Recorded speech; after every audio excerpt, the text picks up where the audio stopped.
आप देख रहे हैं अल्फा डिफेंस हिंदी में आपका स्वागत है। आज के इस वीडियो में हम लोग बात करेंगे बीईएल के ईमाल्स के बारे में, यानी कि इलेक्ट्रोमैग्नेटिक एयरक्राफ्ट लॉन्च सिस्टम के बारे में। रिसेंटली एक फोटोग्राफ निकलकर बाहर आई है जहां पर इंडियन नेवी बीईएल की फैसिलिटी में एक इलेक्ट्रोमैग्नेटिक एयरक्राफ्ट लॉन्च सिस्टम को रिव्यू करती हुई दिखाई दी है और इस फोटोग्राफ को अभी आप अपनी स्क्रीन के ऊपर देख सकते हैं। इस फोटोग्राफ को देखकर आपको लगेगा कि बीईएल की तरफ से केवल एक आइडिया प्रेजेंट किया जा रहा है या मोस्ट लाइकली एक स्केल मॉडल डेमोन्स्ट्रेशन के लिए दिखाया जा रहा है। लेकिन आपको यहाँ पर यह समझना पड़ेगा कि नॉर्मली बीईएल की तरफ से कोई रिसर्च नहीं किया जाता है। रिसर्च वाला पार्ट नॉर्मली डीआरडीओ की तरफ से किया जाता है और उसके बाद टेक्नोलॉजी बीईएल को ट्रांसफर करके चीजों को मैन्युफैक्चर कराया जाता है।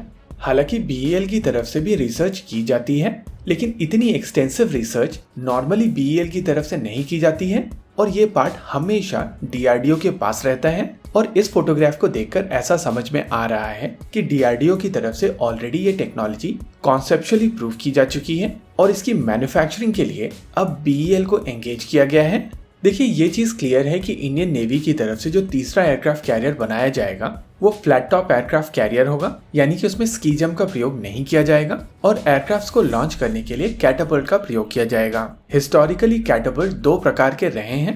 पहला सिस्टम स्टीम बेस्ड सिस्टम रहा है और रिसेंटली एक और प्रकार का सिस्टम डेवलप किया गया है जिसमें इलेक्ट्रोमैग्नेटिक इंडक्शन का प्रयोग किया जाता है, जिसको इलेक्ट्रोमैग्नेटिक एयरक्राफ्ट लॉन्च सिस्टम कहा जा रहा है। वैसे कुछ और अप्रोचेस को बीच में टेस्ट किया गया था, लेकिन मेजरली यही दो अप्रोचेस हैं जो प्रैक्टिकल एप्लीकेशंस में गई हैं।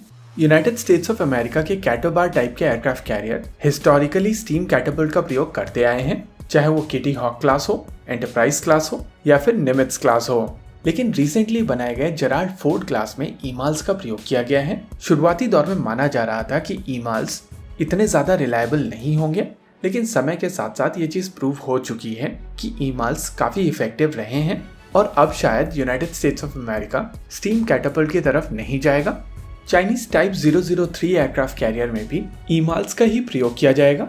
देखिए, अगर स्टीम कैटापल्ट्स की बात की जाए तो नॉर्मली उनमें दो सिलेंडर्स का प्रयोग किया जाता था जिनकी मदद से शटल को ड्राइव किया जाता था। अभी आप अपनी स्क्रीन के ऊपर एक सॉलिड मेटेलिक ब्लॉक देख रहे हैं, इसको शटल कहा जाता है।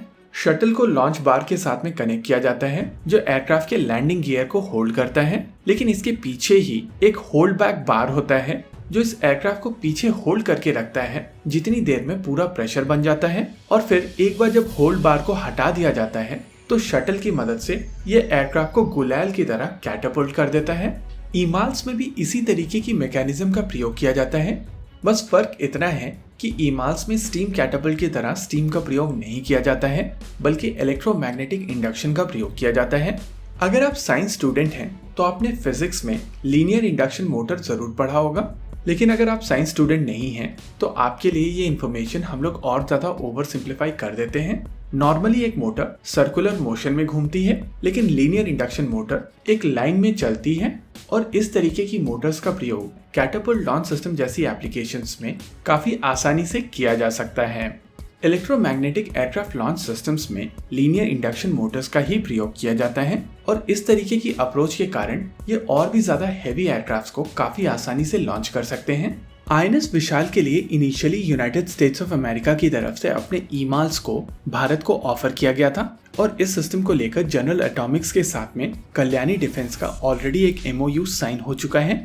यानी कि यहाँ पर ये चीज कही जा सकती है कि अगर डीआरडीओ की तरफ से अपना खुद का electromagnetic aircraft launch system develop कर लिया गया है और इसकी टेक्नोलॉजी बीईएल को ट्रांसफर कर दी गई है जिसकी मदद से प्रोटोटाइप बनाया जाएगा, तो ये आत्मनिर्भर भारत कैंपेन के लिए एक बहुत बड़ा बूस्ट है। इसी के साथ आज के इस वीडियो में रखते हैं केवल इतना ही। वीडियो को अंत तक देखने के लिए धन्यवाद। देखते रहिए अल्फा डिफेंस। जय हिंद।